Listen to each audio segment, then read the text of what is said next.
Una ciudad japonesa, 1 millón de habitantes, la 10ª más grande del país, Hiroshima.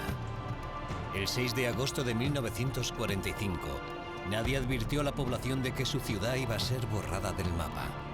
Hiroshima, una ciudad universal. Ahí es donde comenzó la era nuclear. Una mañana de marzo de 2011, una nueva amenaza asoló a los habitantes de Japón. A 1000 kilómetros de distancia, hubo evidencias de la fusión del núcleo en 3 reactores de la central nuclear de Fukushima. Un terrible terremoto seguido de un enorme tsunami devastó el noreste de Japón. ¿Qué es lo que hemos aprendido sobre la tecnología nuclear desde los hechos de Hiroshima hasta lo sucedido en Fukushima?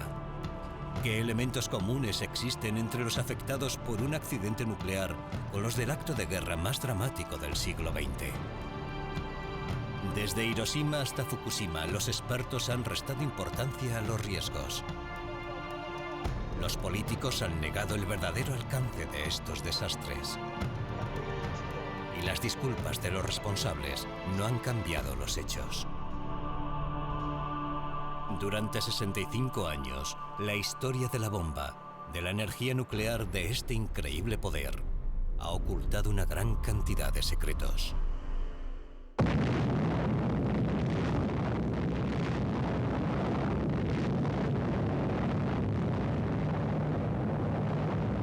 La cara oculta de Hiroshima. Primera parte.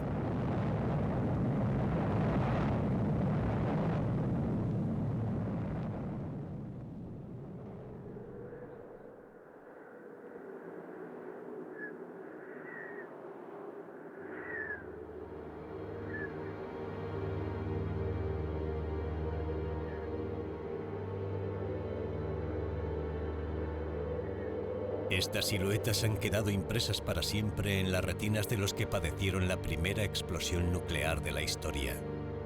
En un radio de 200 metros, todo ser humano es carbonizado o evaporado.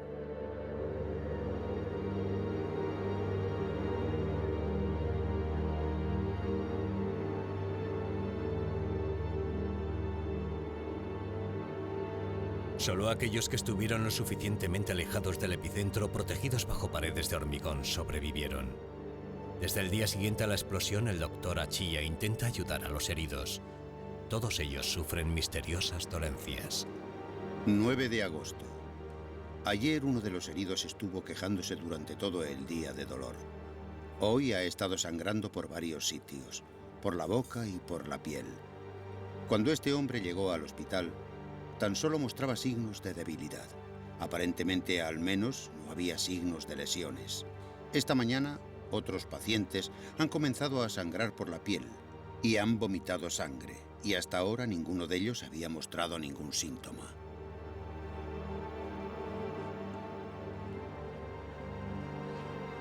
...18 de agosto. Hoy hemos presenciado el nuevo síntoma. Varios pacientes han empezado a perder el cabello. Su aspecto es horrible.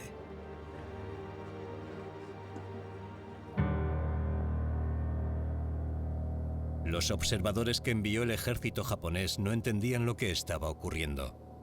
Hiroshima y Nagasaki habían sido devastadas por un arma desconocida que no se asemejaba a ningún gas venenoso.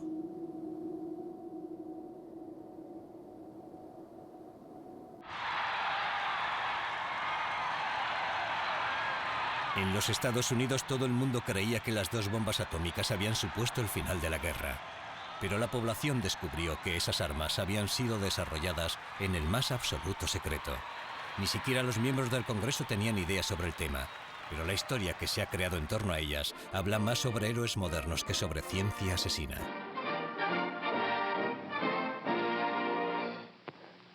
On July 16, 1945, at Alamogordo, the atomic age was born. Minus 20 seconds. Doctors James Bryant Conant and Vannevar Bush were among the handful of spectators. Minus 5 seconds. Now!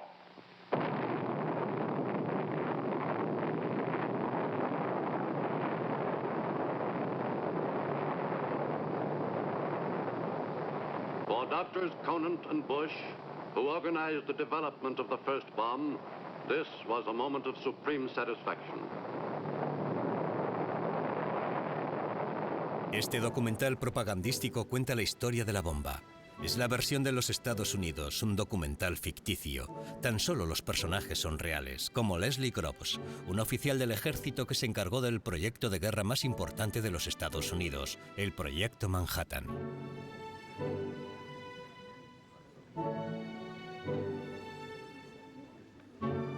As head of the Manhattan District during the war, I was responsible for the development of the atomic bomb, control of atomic energy, and for all of the security.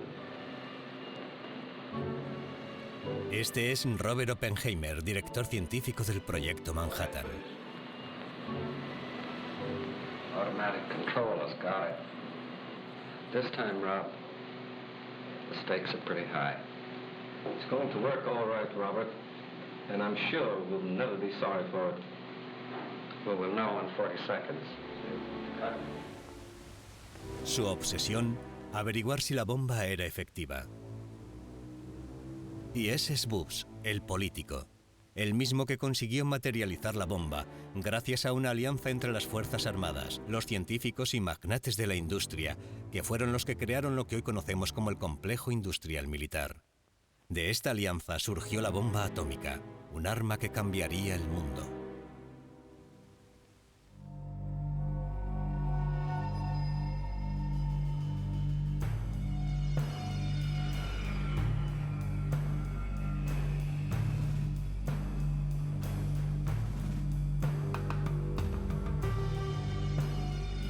Los Álamos ha sido el centro de investigación militar desde 1943. En esa época, Oppenheimer, el científico, persuadió a Groves, el oficial militar, para que creyese que esa era la localización ideal para construir un prototipo de la bomba. De cualquier manera, los investigadores han garantizado el acceso a fuentes ilimitadas que permiten a la ciencia completar sus propósitos, permitir el nacimiento de un monstruo. Hay que destruir Hiroshima para demostrar que la bomba atómica es el mejor descubrimiento científico de todos los tiempos.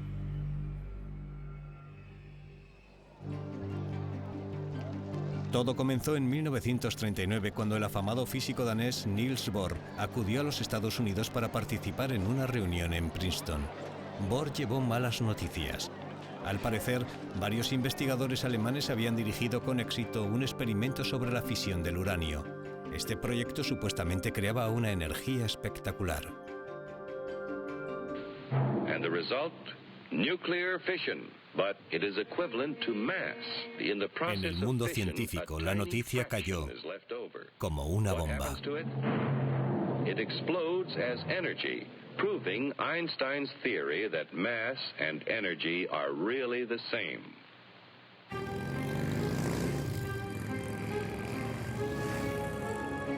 Mientras tanto, en marzo de 1939, el ejército alemán ocupó Checoslovaquia, aunque esta no será la única desgracia para Europa Central.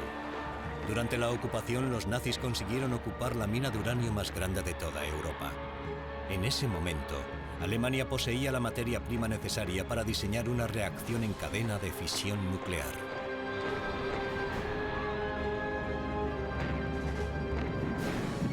Estalla la guerra. Así comenzó la pugna científica y militar entre las fuerzas aliadas y los nazis. De cualquier manera, en los Estados Unidos la opinión popular es hostil hacia cualquier intervención en un conflicto europeo. Esto supuso un dilema para el presidente Roosevelt. Debía respetar la postura de sus compatriotas, pero también debía preparar a su país para cualquier contingencia. This nation will remain a neutral nation, but I cannot ask that every American remain neutral in thought as well.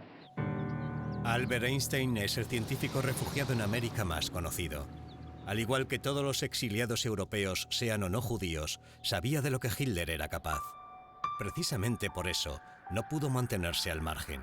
Alentado por Szilard, el investigador húngaro, Einstein decidió escribir al presidente de los Estados Unidos. A través del trabajo de Joliot en Francia, así como el de Fermi y Szilard en América, puede originarse el inicio de una reacción nuclear en cadena con una gran masa de uranio, por la cual podrían generarse una enorme potencia y originar nuevos elementos como la radiación. Este nuevo fenómeno también podría llevar a la construcción de bombas. Una única bomba de estas características transportada en un barco y explosionada en un puerto podría destruir el puerto en su totalidad, así como parte del terreno que le rodee. En esa ocasión, solo unos pocos investigadores comprendieron que lo que se estaba fraguando podría transformar el mundo. Un amigo de Einstein entregó la carta a la Casa Blanca. La reacción de Roosevelt fue inmediata. Debes saber que los nazis no conseguirán bombardearnos. Hay que pasar a la acción. Vannevar Bush, uno de los científicos asesores de la Casa Blanca, pronto se convertiría en uno de los 3 grandes pioneros de la era nuclear. Estábamos de acuerdo en que la guerra iba a generar un gran conflicto, de que Norteamérica tendría que posicionarse y de que se iba a propiciar una gran lucha tecnológica y que no estábamos preparados para ello. Y finalmente, el sistema militar de entonces no podría haber producido los nuevos instrumentos que ciertamente necesitábamos. Bush, el político que preside el adinerado Instituto Carnegie, decidió reunir a científicos, magnates de la industria y fuerzas armadas en la misma mesa. Eran los 3 pilares del futuro complejo militar industrial. Para asegurarse el éxito, Groves, el militar, estaba convencido de que esos recursos colosales eran necesarios y, por supuesto, altamente secretos. Los sucesos en Europa se producen con rapidez. En el verano de 1940, el ejército alemán, a través de su brillante ofensiva, invade Bélgica y Francia en tan solo 6 semanas. Gran Bretaña permanece enfrentada a Hitler. Los alemanes desfilan por los campos elíseos.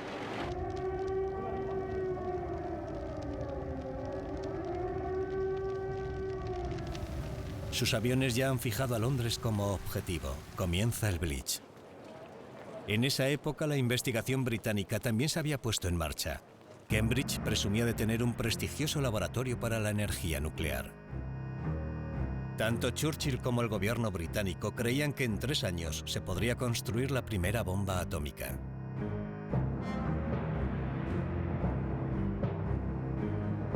Pero todas estas investigaciones se mantuvieron absolutamente ocultas a los nazis. Los reportajes propagandísticos de la posguerra cuentan lo que ocurrió después. Y de nuevo nos intentan convencer de que todo se reducía a una cuestión secreta de vida o muerte. Bush, el político, muestra preocupación sobre los ataques a Londres en presencia de uno de sus colegas. As Harold Urey told you, they're getting a whole output of heavy water from the big Norwegian plant. They couldn't be doing it for anything else. What was your impression of British progress? Chadwick and the other physicists agree entirely with us that given pure uranium-235, the bomb will work. But they realize that this will run into a big industrial job. The British are overtaxed by the present war production, and they urge that the job be done over here. Ciertamente, bajo los bombardeos, Inglaterra decide pasar el testigo de su investigación a Estados Unidos. Por ello envían a Washington un manual sobre la energía atómica, el Informe Mott. Hemos llegado a la conclusión de que sería posible hacer efectiva la bomba de uranio, que contendría 13 kilogramos de material activo, lo cual equivaldría al efecto destructivo de 1.800 toneladas de TNT. Además, liberaría grandes cantidades de radiación, afectando negativamente a los humanos durante un largo periodo de tiempo.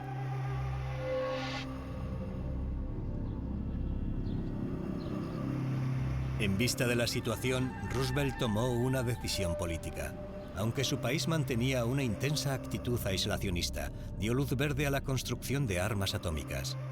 El programa nuclear norteamericano sería elevado al más alto nivel del Estado, todo ello sin consultar al Congreso de los Estados Unidos. La censura militar fue muy dura con los físicos nucleares. Se eliminaron las páginas de la prensa científica. Las medidas de defensa se hicieron desde el más absoluto silencio.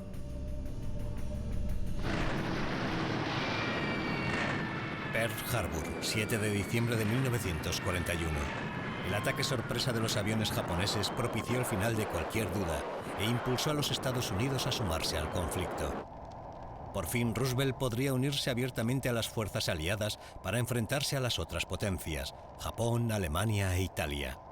La guerra pronto afectaría también al Pacífico, extendiendo así su potente brazo a lo largo de los 5 continentes. La maquinaria militar norteamericana se había puesto en marcha para abastecer de armas a los británicos. Empiezan a trabajar intensamente para sus propias necesidades. El Pentágono, el cuartel general del ejército americano, se acababa de construir. A la cabeza de este proyecto se encontraba un pragmático militar, Leslie Groves. En septiembre de 1942, Groves estuvo a cargo de otra misión altamente delicada, una investigación nuclear contra Alemania denominada el Proyecto Manhattan. Precisamente en ese momento, cuando se obtenían los primeros resultados, los científicos aislaron un nuevo elemento, el plutonio, más pesado que el uranio y mucho más eficiente a la hora de construir una bomba. Tal y como se ha contado en documentales propagandísticos de la posguerra, su uso era incluso inofensivo aunque las apariencias engañen. Here it is, General Groves, plutonium. Well, that's the first I've ever seen. But after this, if you don't mind, I wish you'd hold something under it, because after all, there's about over $50 million in that tube.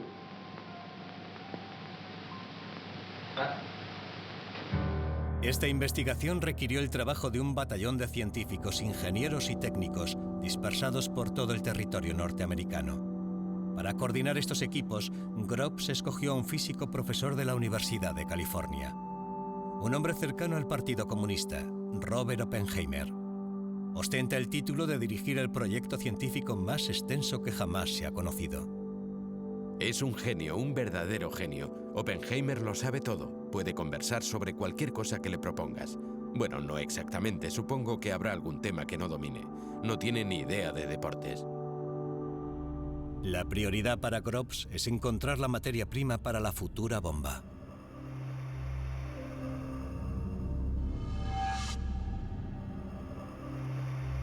Lo más importante era el uranio. La gran fuente de uranio durante la guerra era la mina Sinkolowe, en el Congo belga. Y la persona clave en esta zona era Edgar Sanger, el director de la Unión Minera del Alto Katanga. Sanger, un industrial belga y hombre de negocios muy ambicioso. En 1940 ordena que todas las reservas de uranio belgas se protejan de los nazis y se envíen a los Estados Unidos. Durante la primavera de 1942, Groves descubre con asombro que 1.250 toneladas de este preciado mineral están almacenadas en el puerto de Nueva York. Es un regalo maravilloso que aseguraría la continuidad del Proyecto Manhattan. Al mismo tiempo tiene lugar un cambio crucial. En el verano de 1942, el Tercer Reich abandona su proyecto de energía nuclear. Los aliados desconocen este hecho. Albert Speer, primer ministro de armamento durante la guerra, creía que los líderes nazis no habían comprendido la radical transformación que suponían las armas nucleares. En ocasiones, Hitler me comentaba la posibilidad de crear una bomba nuclear, pero esta idea escapaba a sus capacidades intelectuales. No podía imaginar la naturaleza revolucionaria de la física nuclear.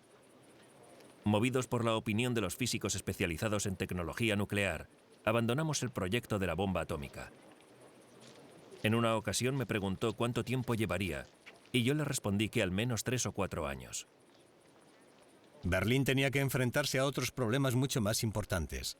El apoyo de la ofensiva en el frente ruso. El Reich necesitaba petróleo, un bien mucho más importante que el uranio de las minas checas. Por eso Hitler centró toda su atención en el Cáucaso, hacia Bakú y todo el camino hacia Irán.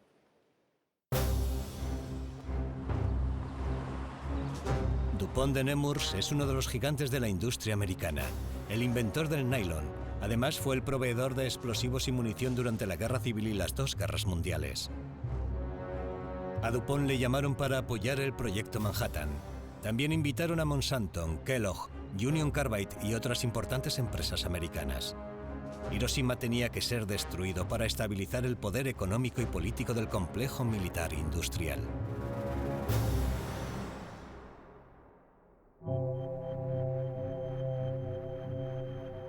Dos meses después de que Alemania abandonara su proyecto de energía nuclear, la Universidad de Chicago se vio físicamente tomada por una gran conjunción de grafito y óxido de uranio. Se trataba del prototipo CP-1, una mole nuclear de 350 toneladas de peso.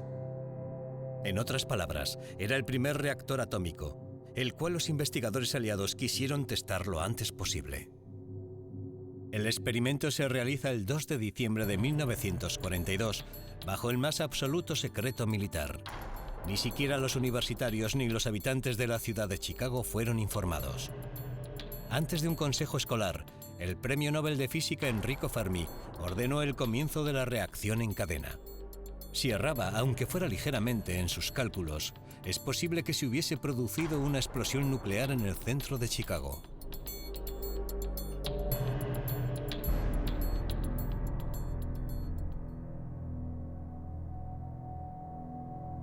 Por primera vez en la historia, un hombre había conseguido con éxito controlar la energía nuclear.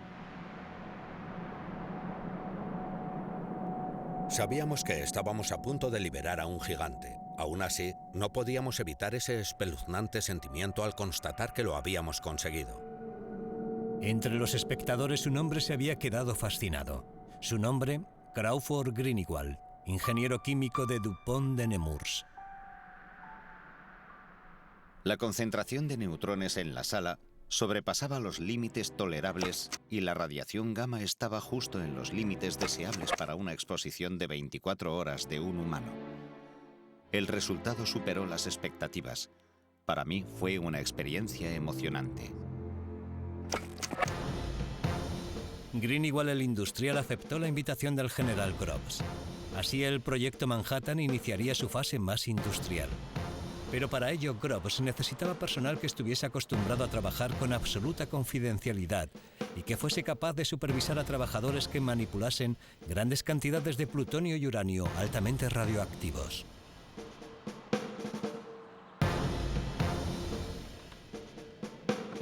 El contrato era colosal, pero también arriesgado. Greenewald tenía sus dudas.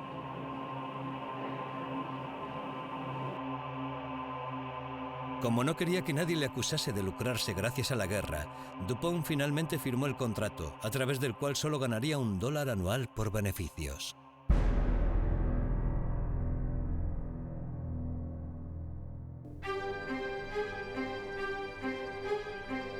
En alguna parte de la costa oeste, en medio del desierto, a 300 kilómetros de Seattle, se encuentra Hanford. El tamaño de este lugar construido por DuPont de Nemours muestra el alcance de sus necesidades industriales. Este lugar ocupa 1.500 kilómetros cuadrados. A lo largo de 9 meses, 85.000 trabajadores erigieron 3 reactores nucleares y una planta de tratamiento de agua capaz de abastecer a una ciudad de 1 millón de habitantes.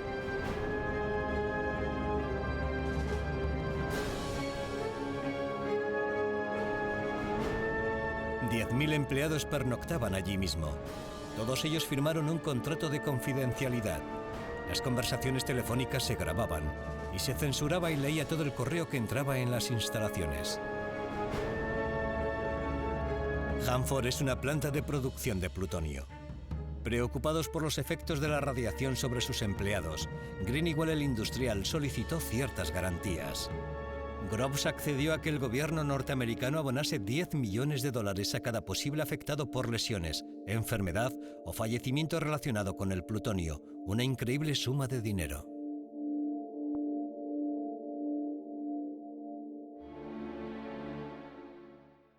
El proyecto Manhattan se dispersa por los Estados Unidos, en parte gracias a Monsanto y General Electric.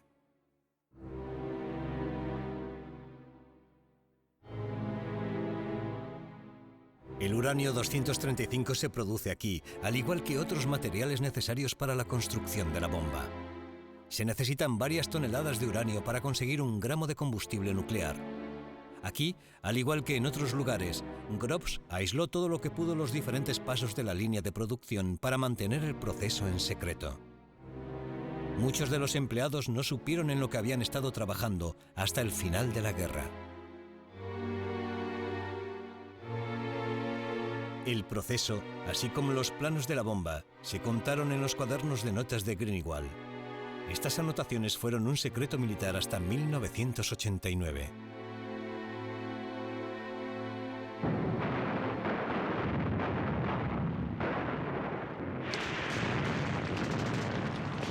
principios de 1943, la guerra dio un giro sustancial. En el frente europeo, la invasión alemana del Cáucaso se detuvo en seco de camino a Stalingrado. Exhaustos por el invierno ruso, el 6º Batallón se rindió a las fuerzas soviéticas.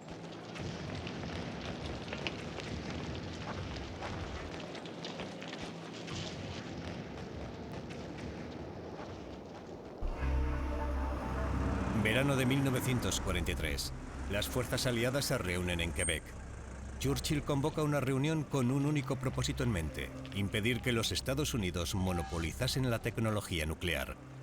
Gran Bretaña, Estados Unidos y Canadá decidieron aunarse en favor del proyecto Manhattan. Canadá, poseedora de una gran cantidad de minas de uranio, aportaría 4.000 toneladas hasta 1946. 2 años antes, los ingleses habían enviado a través del Atlántico a unos 20 científicos británicos que trabajaban en laboratorios norteamericanos.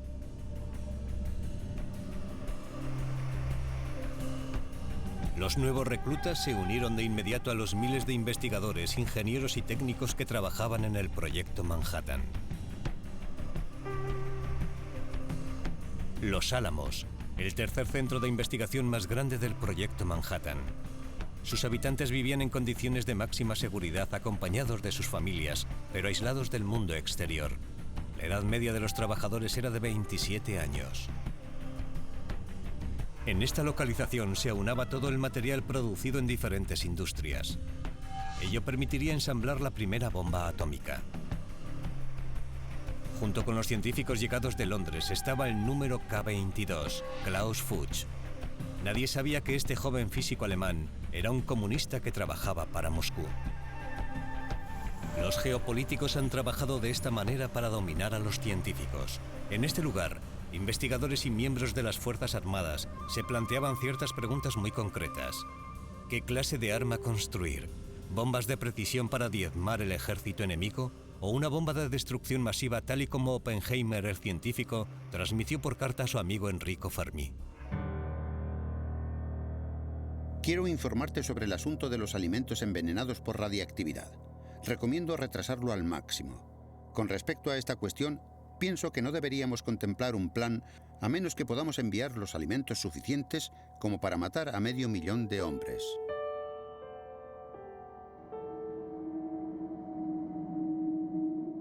Los investigadores de los Álamos se decantaban por una bomba de destrucción masiva, pero sobre todo querían obtener más conocimientos sobre los efectos de la radioactividad. El 1 de agosto de 1944 ocurrió un incidente en el edificio D de los Álamos. La víctima fue un joven químico de 23 años llamado Don Mastic. Durante un experimento, un tubo de ensayo se rompió y el preparado de plutonio se esparció por su cara. Solo se derramaron unas gotas. Preguntó a su doctor, el doctor Hempelmann, pero nadie imaginó el alcance de la lesión. Hempelmann se dirige a Oppenheimer. Sería conveniente cuestionarse ciertos asuntos ahora que sabemos que incidentes como el de Mastic pueden volver a suceder a pesar de que se tomen todas las precauciones. Los militares apoyaron este tipo de programas de observación. El problema más urgente era determinar la toxicidad de los materiales que estábamos utilizando: uranio, radio, polonio, berilio. Esto requería estudiar la manera en la que estos materiales podrían introducirse en el cuerpo, bien fuera mediante la ingesta, inhalación, la absorción a través de la piel o incluso de otras maneras. A Don Mastic se le realizaron varias pruebas médicas, pero para descubrir los efectos de la radiación con seguridad, utilizaron a más personas. Se sugirió que se eligiese a un paciente del hospital de Rochester para inyectarle 10 microgramos de material radioactivo y que sus excrementos se enviasen al laboratorio para ser analizados.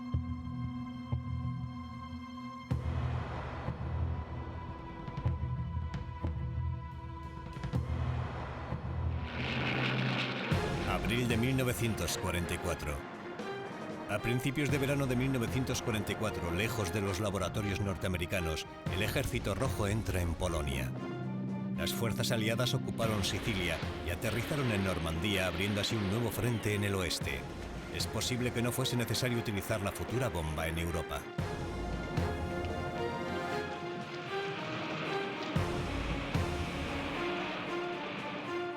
En el Pacífico, el ejército norteamericano se encontraba con serias dificultades para llegar a Japón. En el mar de Filipinas, 128.000 marines arrebataron a las tropas del emperador la isla de Saipán, estableciendo su base militar allí mismo. Tokio estaba al alcance de los bombarderos B-29, pero aún así se resistían a la rendición. Roosevelt sabe que en política los grandes secretos siempre acaban por descubrirse. Lincoln ya lo había pronosticado. No se puede engañar a todo el mundo todo el tiempo. Cuando la bomba emerge de las sombras, se da cuenta de su utilidad. Con ella los Estados Unidos pueden dictar sus propias condiciones a sus enemigos y aliados, comenzando por Stalin. Hiroshima tenía que ser destruido para entregar a los Estados Unidos una gran ventaja ante la Unión Soviética después de la guerra. Durante el verano de 1944, Churchill y Roosevelt se encuentran en Hyde Park, Nueva York. Para ellos, la derrota alemana no había cambiado nada. El proyecto Manhattan tenía que culminarse a toda costa. No se acepta la sugerencia de que el mundo debería ser informado sobre los hechos acontecidos con el tubo de ensayo. Su uso y control se está realizando bajo un acuerdo de observación internacional. El problema debería mantenerse bajo el más absoluto secreto, pero cuando una bomba esté finalmente disponible, podría quizás, después de considerarlo, utilizarla contra Japón, a quien habría que advertir que el bombardeo sería constante hasta su rendición. Un año antes de los bombardeos de Hiroshima y Nagasaki, los políticos confirmaron que las Fuerzas Armadas habían elegido un objetivo: Japón. En otoño de 1944, durante la derrota alemana, el general Leslie Groves envió una unidad especial al frente europeo. En Estrasburgo realizarían un descubrimiento crucial localizado en un hospital de la ciudad, un laboratorio alemán. Inmediatamente los científicos comenzaron a investigar el hallazgo. Según los documentos alemanes, el programa nuclear nazi había sido interrumpido 2 años antes. Las armas de destrucción masiva de Hitler, las cuales preocupaban enormemente a los Estados Unidos, nunca existieron. Junto a ellas, la amenaza que justificaba el proyecto Manhattan se había evaporado. En la conferencia de Yalta, Roosevelt y Churchill aún no podían usar la información de la bomba. Además, los informadores de Stalin todavía no le habían ofrecido detalles sobre el proyecto Manhattan. Antes del inicio de la era nuclear, los aliados y la Unión Soviética comenzaron a dividir el mundo a su antojo. Stalin se interesó por los territorios chinos ocupados por Japón. Aceptó atacar al ejército japonés 90 días después de la caída de Berlín.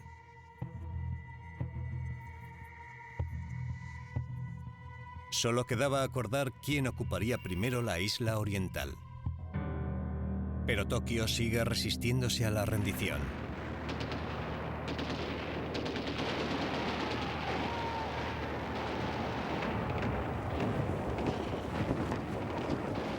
En el Pacífico, la ocupación de la isla Iwo Jima es larga y difícil. Pero una vez lograda, la costa permanece despejada para que los B-29 norteamericanos bombardeen el suelo japonés.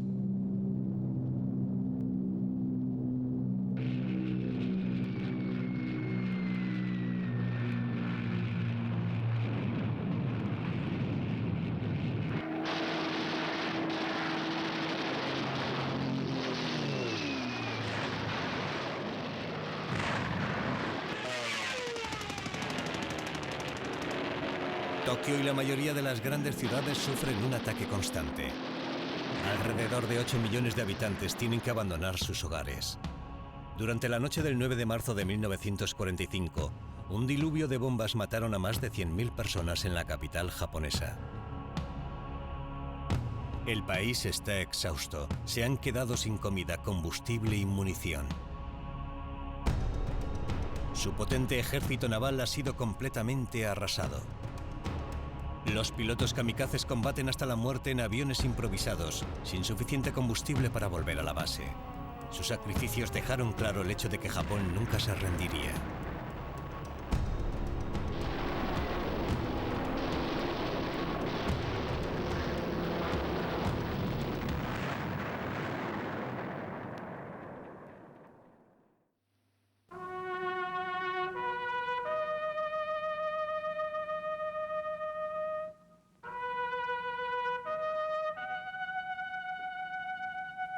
El 12 de abril de 1945, Roosevelt fallece. Su sucesor, Harry Truman, ex senador y especialista en asuntos militares, desconocía el Proyecto Manhattan, aunque fue el vicepresidente de los Estados Unidos durante 6 meses. Su secretario de guerra le cuenta que Roosevelt le había confiado un gran secreto. Stimson me contó que quería que yo conociese un ambicioso proyecto secreto, un proyecto que buscaba el desarrollo de un explosivo con un increíble poder de destrucción. En ese momento no pudo contarme más, y su confesión me dejó perplejo. Pero Truman pronto comprendería la novedosa ventaja que la bomba atómica aportaría. James Byrnes, su futuro secretario de Estado, un asesor próximo a Roosevelt, está seguro de ello. Byrnes me contó que esa arma podría ser tan potente como para hacer desaparecer ciudades enteras y asesinar a gente a una escala sin precedentes, y aseguró que, según su parecer, la bomba podría facilitarnos la posición adecuada para poder dictar nuestras propias condiciones al finalizar la guerra. Además, Byrnes escribió el discurso de investidura de Truman. La posibilidad de tener en poco tiempo el arma definitiva reforzó la intransigencia americana. Both Germany and Japan can be certain, beyond any shadow of a doubt, that America will continue the fight for freedom until no vestige of resistance remains.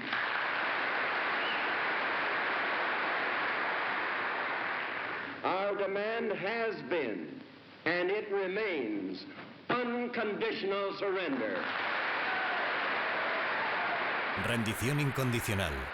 En Washington, D.C., los diplomáticos estadounidenses conocían de primera mano que Japón no aceptaría tal exigencia.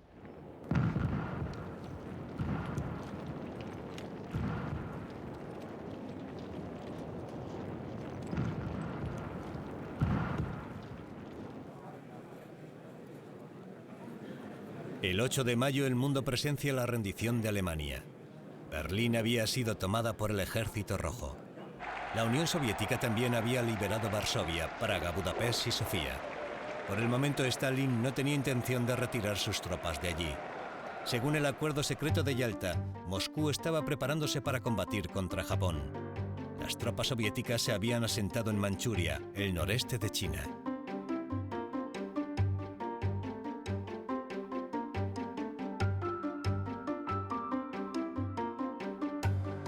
En Europa ya había comenzado el periodo de la posguerra, pero Churchill está preocupado por las intenciones de Stalin con respecto a Europa del Este. Por eso propone una reunión urgente con Truman. A mí me parece que esta cuestión difícilmente puede tratarse por correspondencia. Por eso deberíamos reunirnos lo antes posible los 3 mandatarios. La respuesta de Truman es sorprendente. Estoy de acuerdo contigo en que sería deseable convocar esa reunión. De cualquier manera, con respecto a la fecha, a mí me resulta extremadamente complicado ausentarme de Washington hasta que no finalice el año fiscal, el 30 de junio. Asombrado por la actitud pasiva del presidente y como Stalin avanzaba por territorio europeo, Churchill insiste. Creo que deberíamos intentar reunirnos sin esperar a que finalice junio. Supongo que el año fiscal no sufrirá retrasos. Truman solo intenta ganar tiempo e informa de que Stalin no estará disponible antes de mediados de julio. Churchill está furioso. Considero que el 15 de julio, repito, julio, el mes posterior a junio, es demasiado tarde para tratar las cuestiones urgentes que debemos atender entre nosotros. He propuesto el 15 de junio, repito, junio, el mes anterior a julio. Pero si no es posible, ¿por qué no el 1, el 2 o el 3 de julio? Al final, Truman desiste. La reunión tendrá lugar en Potsdam, cerca de Berlín, el 15 de julio. 15 de julio, el mismo día que ha sido elegido para probar la primera bomba de plutonio en Alamogordo. Truman quiere conocer los resultados de la prueba antes de la reunión en Potsdam.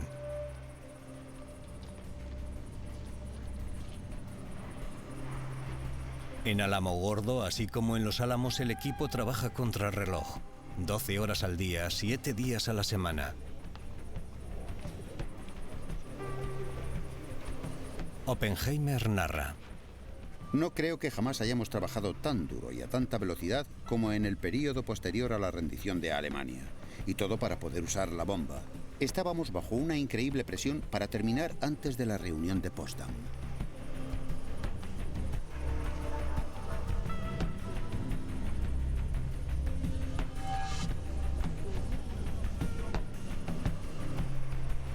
En Washington el asunto que preocupaba no era si usar o no la bomba contra Japón, sino cuándo y, lo más importante, cómo hacerlo. No basta con destruir los objetivos con los bombardeos.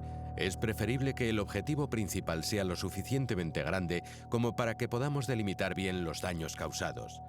De esta manera podremos determinar mejor la intensidad de la bomba.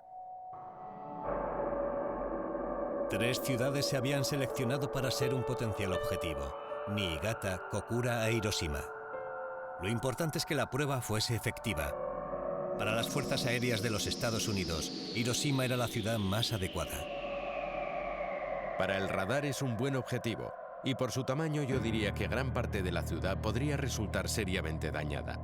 Hay colinas adyacentes que podrían producir un efecto centralizador, incrementando considerablemente los daños. Todo está decidido, aunque no se habla de avisar a los japoneses. Algunos científicos de Chicago lo consideran conveniente. Creemos que es desaconsejable usar bombas nucleares contra Japón sin haberles avisado previamente. Si los Estados Unidos fuesen los primeros en utilizar esta nueva e indiscriminada forma de destrucción, pondría en jaque el apoyo público exterior. Leo Szilard, el físico exiliado que trabajó al lado de Einstein, viajó expresamente a Washington para suplicar por la población civil. Bynes, el secretario de Estado, le explicó que no se podía detener el plan. Me dijo que habían gastado $2.000 millones en desarrollar esa bomba. ¿Cómo voy a explicar al Congreso que no puedo demostrar dónde he gastado el dinero si no hay proyecto que lo avale? En el Congreso se empiezan a cuestionar las enormes cantidades de dinero empleadas en el arma. Después de permanecer 3 años en secreto, la bomba tenía que hacer su aparición. Si el arma no se utilizaba contra un objetivo real, el esfuerzo seguiría siendo invisible e incomprendido. Podemos proponer que si técnicamente no se puede demostrar un posible final de la guerra, no vemos aceptable un uso militar directo.